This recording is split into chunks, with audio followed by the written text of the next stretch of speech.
finds him in the pieces of your broken heart. Want to make a change but don't know where to start. Let's go on a journey trying something new. Let's go on the road to finding you.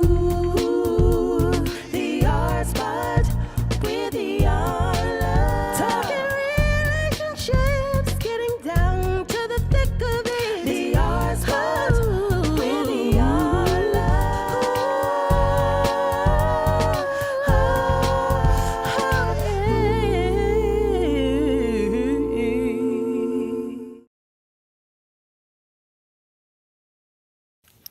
Welcome to the R Spot.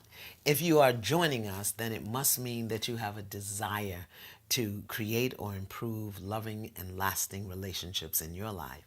Well, that's our intention here at the R Spot, to share with you thoughts and information that can and will support you in improving every relationship in your life.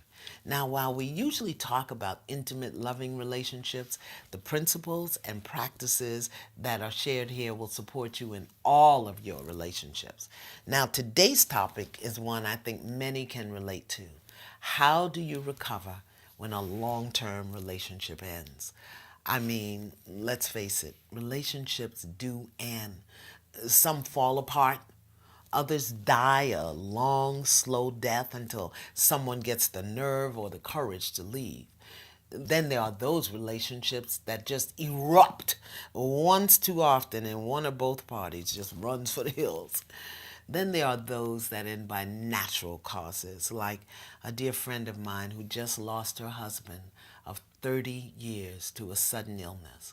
And no matter what the cause or reason, when a long-term relationship ends, you will need time to heal and recover. And when a relationship of some length is over, it feels like a death. Except sometimes it feels worse than death because the person you no longer love or still love is living, even though the relationship is dead. The issue is, how do you recover? How do you rebuild your life, yourself, and your relationship mojo after you spend 10, 20, or 30 years with one person? So let's start here. Acceptance. Yes, you and your significant other might get back together, but if you spend time fantasizing about that idea, or if you run the risk of deeper hurt and even more disappointment, you have to accept that the relationship is over before you can truly move on, and you must believe that you can recover. Many people I've talked to, particularly those who lose their partners to death, seem to believe that the way to honor the relationship that they had is to stay by themselves and remember the love they had and lost. Now, as with any loss, when a long-term relationship ends, you must give yourself time to grieve and heal. But people often mistake grieving and mourning. See, grieving is the natural process that takes you through time into a new way of thinking and feeling on the other side of a loss. But mourning is a state of perpetual remorse, where you believe that because of what you lost, you will can never have anything like that again. Mourning is also a state of regret that you could have, should have, didn't do, should have done something else. So as a result, you can't adapt to life without the thing or person you lost because you didn't do the right thing. Now, grieving and healing requires that you share your thoughts and feelings about the loss so that you can adjust your mind and heart and spirit. And without this sharing, chances are you'll get stuck and stay stuck in mourning. So what does that mean? In order to recover when a long-term relationship ends, it means you must talk about your experiences and your feelings about your experiences. You may be mad or sad or totally confused. You may need to say the same thing over and over in order to recover. But you must give yourself permission to talk and cry. You may also want to consider getting some professional support because very often friends and family can ride only so far down the recovery path with you. After a while, they get weary and actually they're afraid because it's hard to watch someone you love suffer the pain of loss and the challenges of recovery. So accept, talk, and give yourself permission to grieve. Now, as you do that, another important step to recovery is you want to celebrate the good days and know that you deserve them. Now, this is a big problem for many people, especially when the relationship ends because of death or being dumped. There's this strange thing that happens to many people where they think that because they lost the love of their life, they should never and can never be happy again. Or that somehow to be happy again disrespects the person and the relationship they had. I've been there and I've done that. And what I learned is that the best way to honor the person you lost is to honor and take care of yourself. Staying by yourself doesn't honor the person. Refusing to laugh or talk or have fun doesn't honor the person or the relationship you had. Now, you may experience some of this early on, but you must also find ways to do little things that bring you some semblance of normalcy back into your life. If you eat for the first time after not eating, celebrate that. If you laugh, celebrate. If you feel good about the sun shining, celebrate. And then find ways to recreate some of those little things that make you feel good every day. When you're in recovery from the loss of a long-term relationship, you must find things to celebrate. Next, now, you shouldn't rush yourself, but you must remove from your environment those things that remind you of the person, particularly if the person has transitioned to the afterlife. You may want to remove pictures just for a while. I mean, you can put them back up later on. You have to remove their clothes and shoes from your living environment because those things hold energy. And again, if you pack them away, you can always go back and get them later on if you choose to. I know when my daughter passed, I tried to hold on to her car.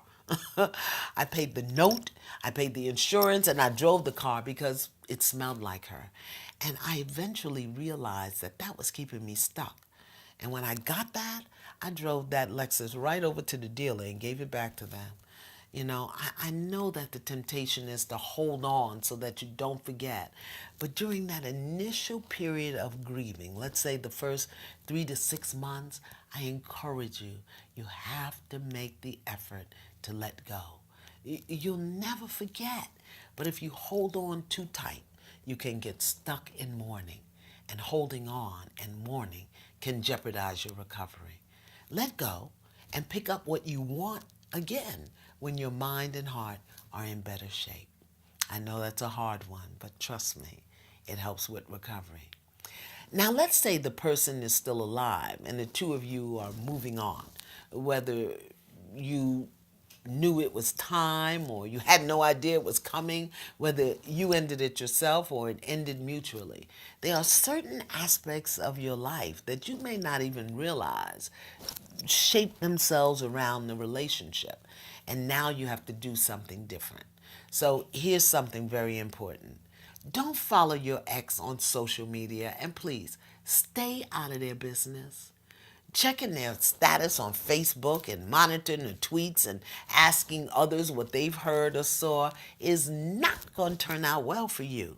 You don't need to see your ex trying to move on from you and in doing so being with another person. That's going to hurt you.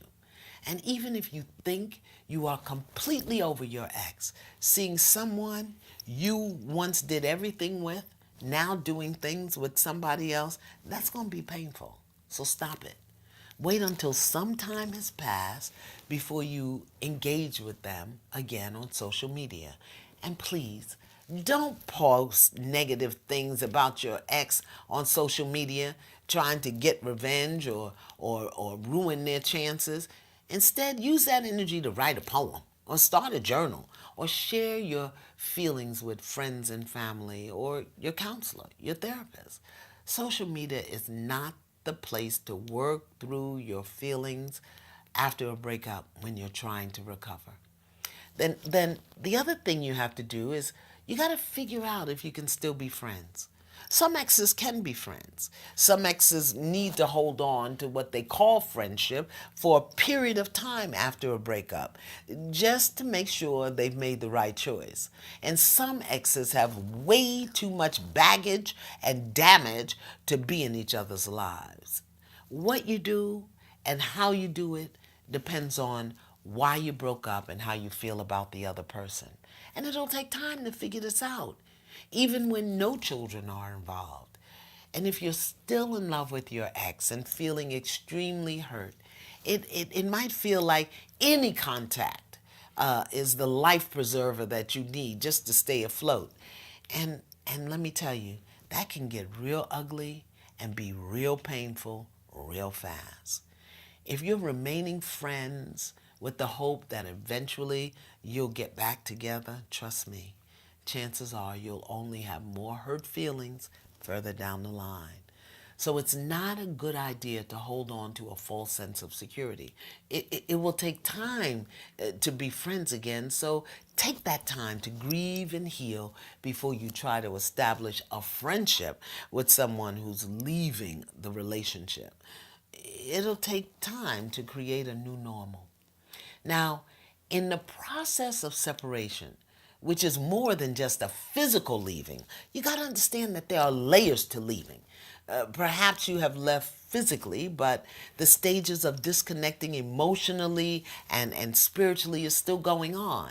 So I want to encourage you, in order to recover completely and fully, respect the multi-layered process you are in, as well as the one your ex is experiencing.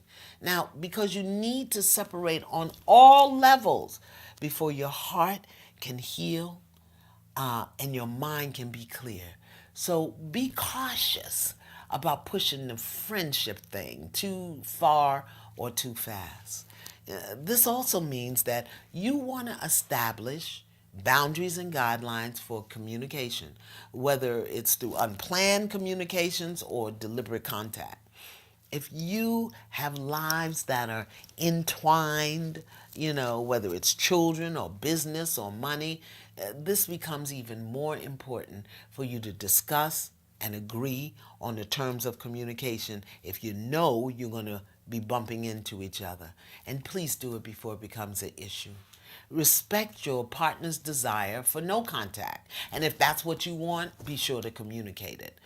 If you want minimal contact or agreed upon forms of contact, respect what your partner is requesting. For example, you may say, let's have a cooling off period of 30 days with no face or voice contact.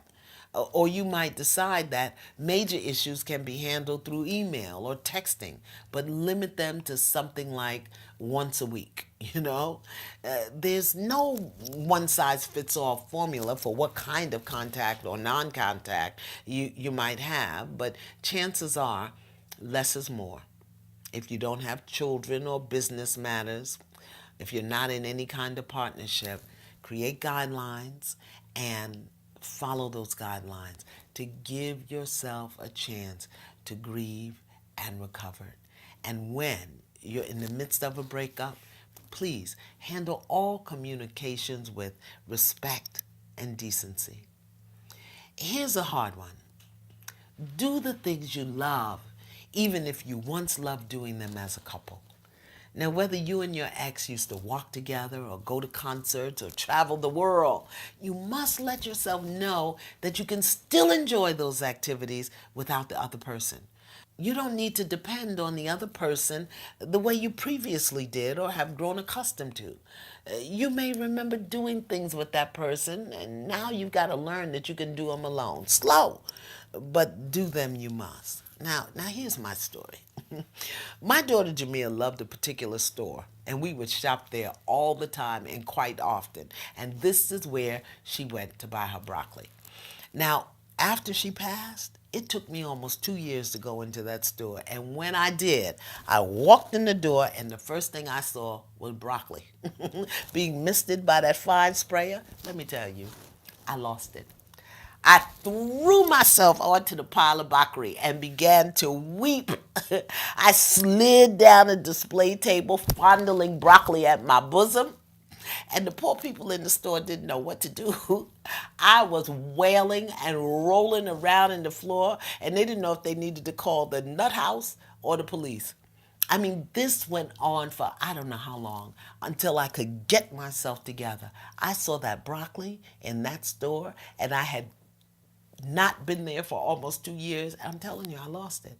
So when I got myself together, I had broccoli spurs up my nose and in my hair. I had broccoli spurs under my fingernails, and I just stood there looking at the people looking at me, and I brushed myself off, and I left the store, and I didn't buy anything at all. Now when I go to the store and I see the broccoli, I smile.